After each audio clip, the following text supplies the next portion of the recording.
So this was a post from Fariha. I activated my online profile last Sunday after 4 months. One person stood out and we kind of hit it off and moved to texting. We had a lot in common. He's nice and he's funny. Tonight we had our meet and greet. It went pretty well, lasted 3 hours. We had drinks, lots of talk and laughs.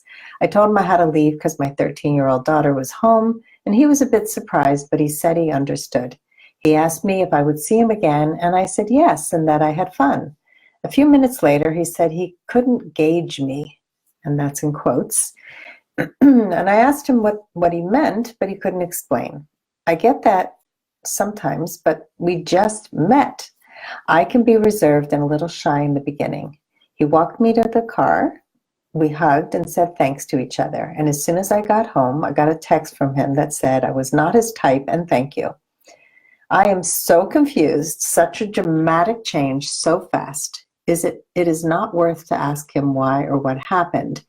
Dating is so frustrating. I'm wondering what happened. Did I say something or why such a drastic change in mind? I'm going to unpack this because a lot of the comments that Fariha got were about she did nothing wrong, men are jerks, he was obviously not a classy guy, a lot of fingers pointing at what jerk this guy was, and he shouldn't have treated her that way.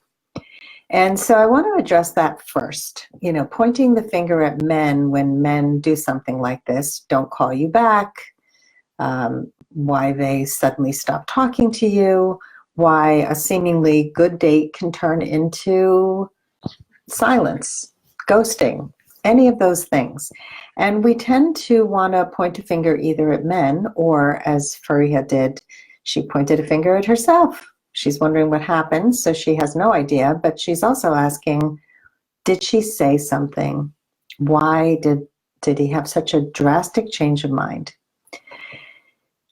Okay, so a couple things. And the first thing is we have to stop pointing at men, especially men we don't know. It's very easy to want to support women and say, you know, you didn't do anything wrong. You're such a wonderful person, you know, hold out for the right guy. You're a woman of value. All those things, which are lovely and they're compassionate, but it's not helpful because we don't want to vilify men in support of women. What we do want to do is take a look, instead of pointing out at men and saying men are bad, dating sucks, this is horrible, I'm just going to shut down, I have no idea what happened. When you point, you know, there's all these other fingers pointing back at you. And so we need to look at ourselves, not in a shameful way, but what did happen that could have been different? And I'm not saying that this was a great match and it should have gone to a second date. We have no idea. But because she thought this was a good date and she did want to see him again, let's decode this a little bit. 3 hours is a long time for a first date. So my rule of thumb is, even if you're having a great time, really try to limit it to about an hour and a half so that you leave a man wanting more. Sometimes we get so caught up in a first date, especially if the conversation is flowing and you had a few drinks, and you really want to just stay and stay and stay. But it can exhaust both of you. And first dates are full of judgment. We're trying to assess the other person and they're assessing us. So it's very common that one little thing could make somebody not want to date you again.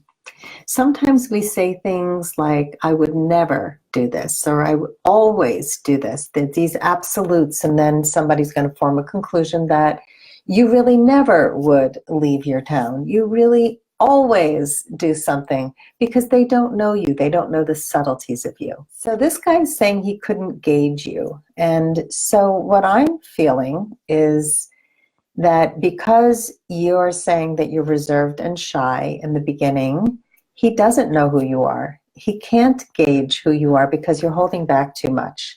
And so we want to be able to share more of who we are on a date. And that comes with confidence and competence. We need to make a romantic connection. Otherwise, it could be like a colleague connection. I find that so many women make a great intellectual connection.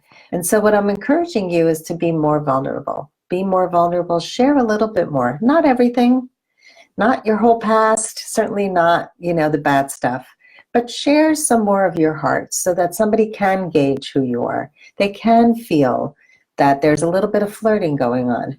Maybe you're looking at him and you're really paying attention and you're listening, and maybe you're touching his arm when you talk so that he feels there's some attraction if there is.